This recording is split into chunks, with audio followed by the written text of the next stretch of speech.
I'm here to talk about success, right?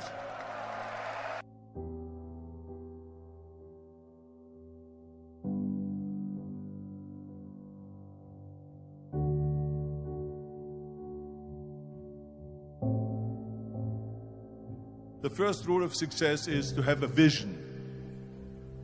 You see, if you don't have a vision of where you go, and if you don't have a goal where you go, you drift around and you never end up anywhere.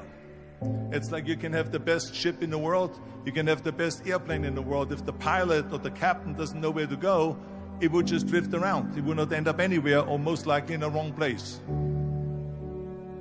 So I was very fortunate that I stumbled onto my vision. I mean, as you know, I was born in 1947 in Austria after the Second World War. And I didn't really like Austria when I grew up. I couldn't wait to get out of there. I couldn't see myself becoming a farmer or a worker in a factory or anything like that. Even though my parents wanted me to stay there and have a normal life. My father wanted me to become a police officer like he was. My mother wanted me just to stay there and marry a girl with the name of Heidi, hopefully, and have a bunch of kids and run around like the Van Trapp family in The Sound of Music. But that was their vision, not mine. My vision was totally different. I felt that I was born for something special, for something unique, for something big. You know how great it felt that I knew where I was going? Imagine the majority of people don't know where they're going. It's when you have a goal, when you have a vision, everything becomes easy. Because remember that in America, for instance, when you study, you will see the percentage of people that like their jobs. 74% hate their job in America. Now, there is not much different when you come to Europe. The majority of people don't like what they're doing because they're really not doing it because they didn't have a goal and they followed this goal. They just aimlessly drift around, and then all of a sudden there's a job opening, so they get that job because you have to work. But then when you work, it's a chore. It's work. It's not fun. So if you think about, only a quarter of the people really enjoy what they're doing in life. That is unbelievable if you think about it. So I felt so blessed that I knew what I was doing. It's like a medical student that studies and knows he wants to become a doctor. You know where to go. So I knew where to go. So people always ask me, when they saw me in the gym in the pumping iron days, they say, why is it that you're working out so hard? 5 hours a day, 6 hours a day, and you have always a smile on your face. The others are working out just as hard as you do, and they look sour in the face. Why is that? And I told people all the time, I said, because to me, I'm shooting for a goal. In front of me is the Mr. Universe title. So every rep that I do gets me closer to accomplishing that goal, to make this goal, this vision, turn into reality. Every single set that I do, every repetition, every weight that I lift will get me a step closer to turn this goal into reality. So I couldn't wait to do another 500-pound squat. I couldn't wait to do another 500-pound bench press. I couldn't wait to do another 2,000 reps of sit-ups. I couldn't wait for the next exercise, for the next half hour of posing and all the kind of things that you have to do to be a champion. And with the age of 20, I went to London and I won the Mr. Universe contest as the youngest Mr. Universe ever. And it was because I had a goal. So let me tell you something, visualizing a goal and going after it makes it fun. You got to have a purpose no matter what you do in life. You got to have a purpose. So that's rule number one, have a vision. Rule number two is, don't listen to the naysayers. Don't listen to the naysayers.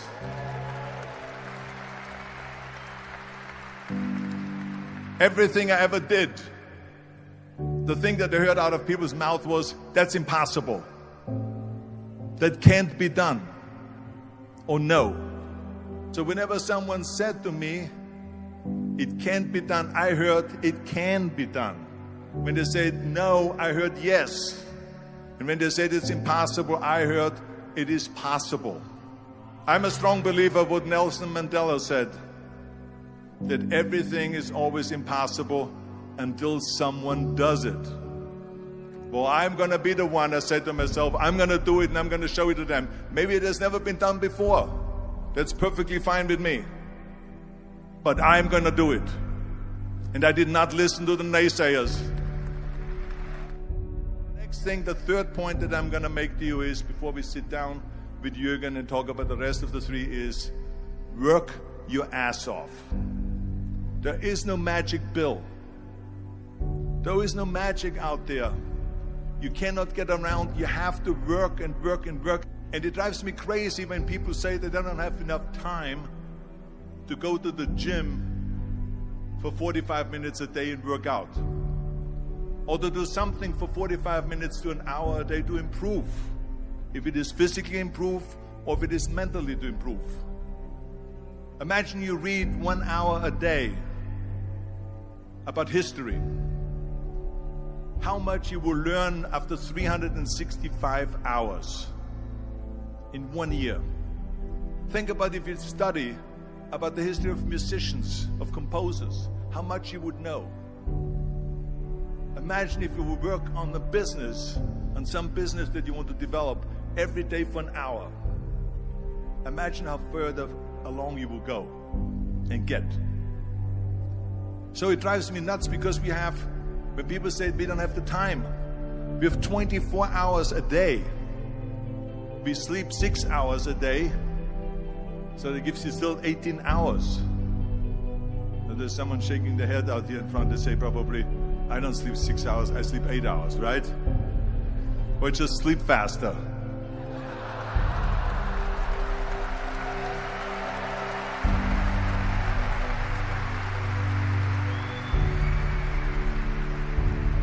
So we have 18 hours a day.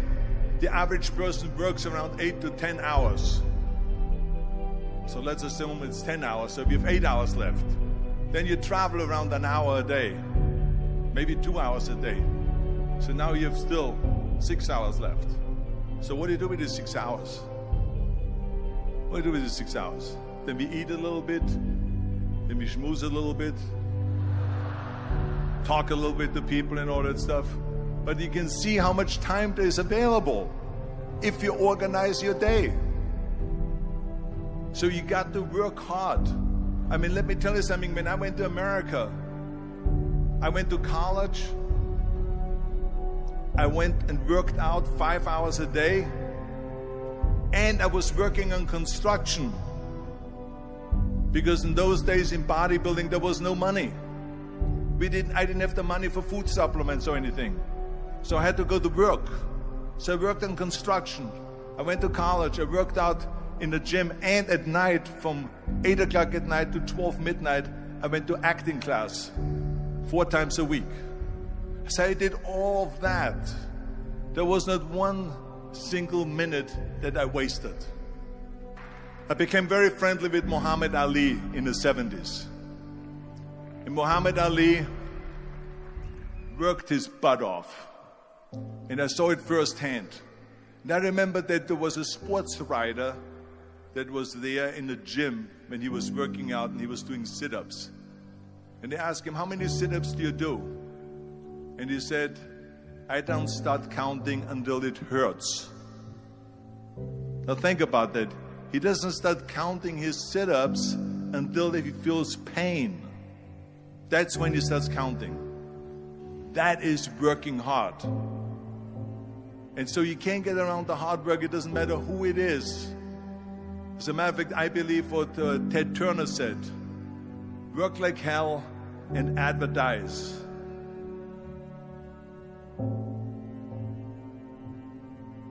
You get it? Work like hell, go to bed, and early to rise. Work like hell and advertise. So you work your ass off, and then you let the world know about your work. That's what it is all about. Let people know. If you have a company, if you have a movie, if you do a sports, work your ass off, but then advertise and let everyone know. I hate plan B. And I tell you why. Because we have so many doubters, as I've said earlier, the no-sayers. We have so many of those people that say no, and you can't do it, it's impossible. That is okay, because we just turn off, as I said earlier, and we listen and we hear the no being a yes. You can't do it, you can do it, and all of that. So that is possible to do that amongst all the negative people around you. But when you start doubting yourself, that's very dangerous. Because now what you're basically saying is that if my plan doesn't work, I have a fallback plan. I have a plan B. And that means that you start thinking about plan B, and every thought that you put into plan B, you're taking away now that thought and that energy from plan A.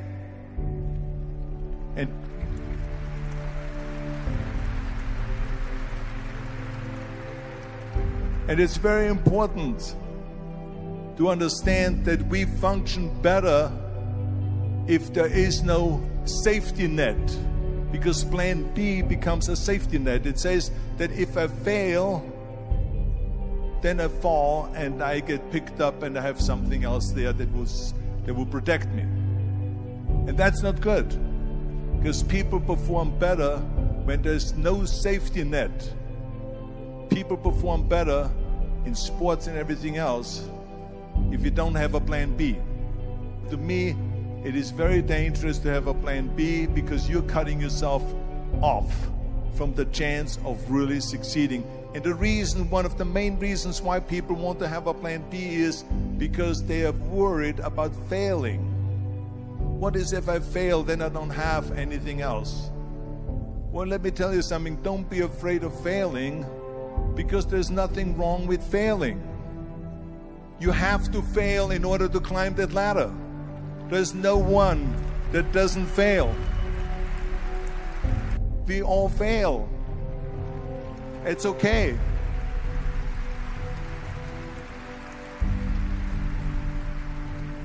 What is not okay is that when you fail, you stay down. Whoever stays down is a loser. And winners will fail and get up. Fail and get up. Fail and get up. You always get up. That is a winner. That is a winner. Hey, we all lose. We all have losses. This is okay. And this is why I say, don't be worried about losing, because when you're afraid of losing, then you get frozen. You get stiff. You're not relaxed. You got to be, in order to perform well in anything, if it's in boxing or if it is on your job or with your thinking, is only happening when you relax. So relax. It's okay to fail. Let's just go all out and give it everything that you got. That's what it is all about. So don't be afraid to fail. This is one of my 6 rules to success.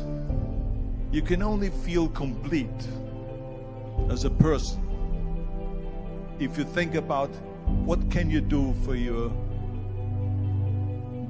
fellow member around you that maybe needs help. I felt like that. Everyone has a different motivation why you get into that. I was an immigrant going to America, and I saw how America was the most generous country in the world. I mean, they opened up their arms to me, they helped me, they invited me for Thanksgiving dinner. The people, they brought me, the bodybuilders in the gym brought me plates to my apartment because I had no plates, I had no silverware, I had no bedware, I had no pillows, I had no blanket, I had no TV, I had no radio, I had nothing. They brought it to my apartment. They helped me. And I saw that firsthand, this generosity in America. And I said to myself, as an immigrant that is being embraced with open arms, that I need to go and make sure that I give something back.